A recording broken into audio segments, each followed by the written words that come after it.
Hello everyone, welcome back to the channel. Today we are building a horror escape game using Python and Visual Studio Code. In this game, the player wakes up inside a dark haunted place and must solve puzzles, survive creepy jump scares and escape before time runs out.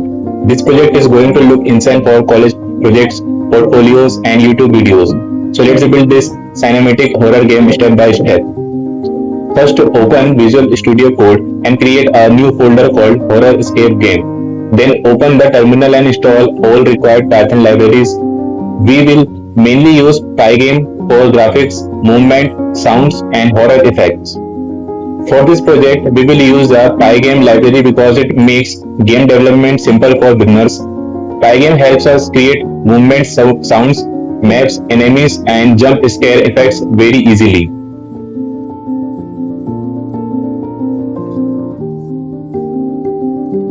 We will start by creating a simple game window and player movement. Then we will slowly add horror elements like darkness, creepy sounds, enemy AI, puzzles, and jump scares. Finally, we will create a cinematic escape ending to complete the game.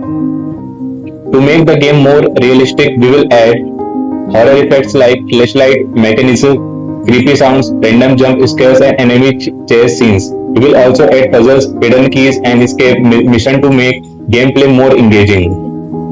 The game UI will have a dark cinematic style with red warning lights, battery indicators, VHS effects, and creepy animations to create a realistic horror atmosphere.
And that's how we can build an amazing horror escape game using Python. If you want part 2 where we add multiplayer mode, smarter AI monster and realistic graphics, make sure to subscribe and comment below.